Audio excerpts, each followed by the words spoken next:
रही थी जब मिनिस्टर की, तो वीपी सिंह जी मुझे एक तरफ ले गए और उन्होंने कहा सतपाल संभल के काम करना। मैं कहा क्यों? कहने लगे कि बेईमानी करने के बाद प्रधानमंत्रियों से नहीं लड़ा जा सकता और हमें और तुम्हें दोनों को प्रधानमंत्रियों से लड़ना है, लिहाजा पाक साफ रहना है।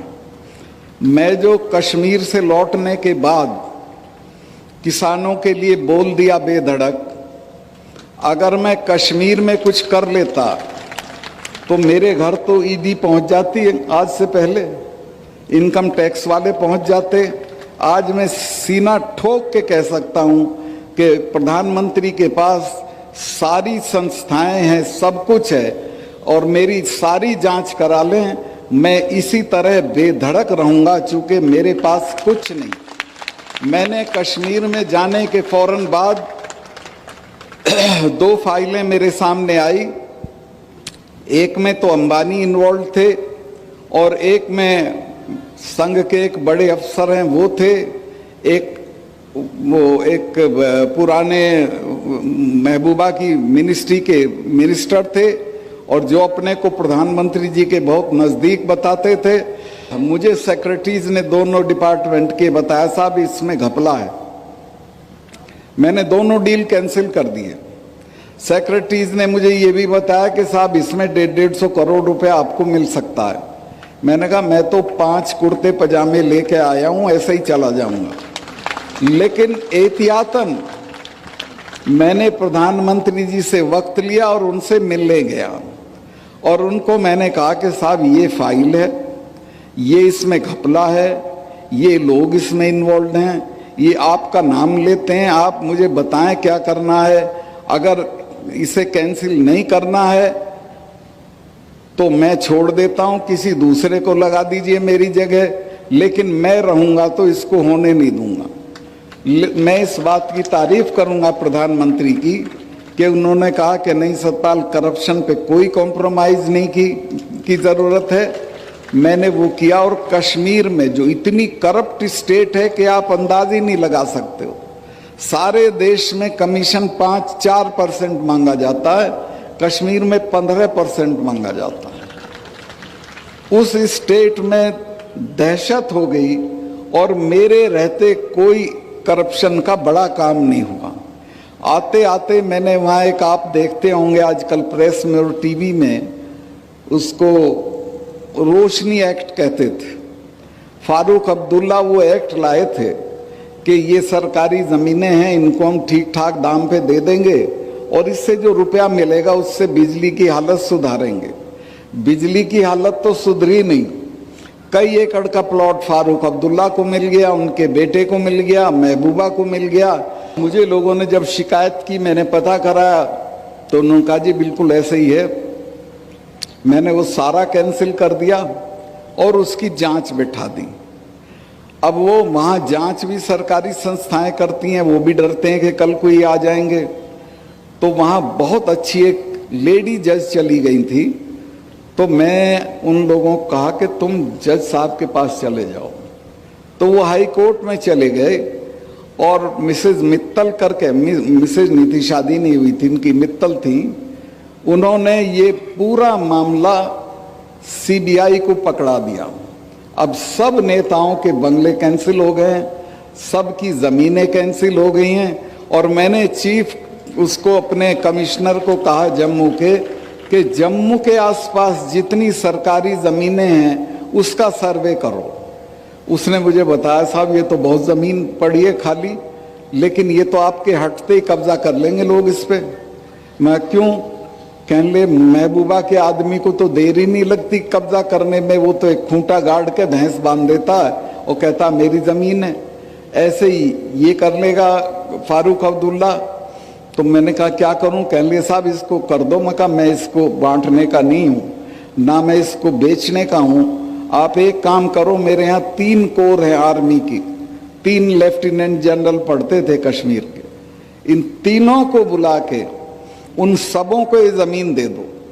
मैंने वो सारी ज़मीन फौज को बंटवा दी, बची हुई पुलिस के क्वार्टर बनवाने के लिए दे दी। आज 1 इंच ज़मीन ऐसी नहीं है जिस पे कोई कब्जा कर ले। या उसे खा जाए। ये करीब करीब सब जगह हालत है देश की। तो मैं आपसे जो नए जो अफसर आए हैं उनसे ये उम्मीद करता हूँ कि आप जहाँ जाओ कार्निवोलस फ्लावर मत बनना, समाज के दबाव में मत आना, ख़ास तौर से बीवियों के दबाव में बिल्कुल मत आना। वही खराब करती हैं, बुरा मत माने। वो पड़ोसन की सारी चीज़ दिखाएंगी। देखो इसके ये है, आजकल एक टीवी में ऐड आ रहा है, वो एक अफसर है, वो जा रहा है अपनी बीवी के साथ अपने मातहत के यहाँ, तो कहता मेरा जूनियर है। तो जाते ही कहती जूनियर है, घर तो देख कितना बढ़िया कर रखा है, मिसेस शर्मा की साड़ी तो देख कैसी है। तो ये दबाव आएंगे आप पे, ये दूर नहीं है। और आपको भी अच्छा लगेगा कि आप थोड़ा पैसा कमा लें, बढ़िया गाड़ी लें, बंगला बना दें। मैं ऐसे ऐसे लोगों को जानता हूँ जयपुर में कि जिनके गांव में फूस का घर नहीं था और उन्होंने क्या क्या बंगले बना रखे हैं। वो आपके समाज में भी आके इनाम बांट जाते हैं। आप कभी देखते ही नहीं कौन है, कौन आ रहा है, कौन नहीं, कौन जा रहा है। तो मैं ये निवेदन करना चाहता हूं कि समाज को निष्कलंक रखिए, अपनी सेवा को निष्कलंक रखिए, खुद को निष्कलंक रखिए, तो आप किसी से भी लड़ सकते हैं। मेरे पास आज यकीन करेंगी बहन जी, आपसे बता रहा हूं मैं कि रिटायरमेंट के बाद रहने के लिए घर नहीं है। सरकार कोई अलॉट कर देगी तो चला जाऊंगा, लेकिन मुझे इस बात की फिक्र नहीं है कि मेरे पे घर नहीं है। मैं जहां रहता था वो 1.5 कमरे का मकान था।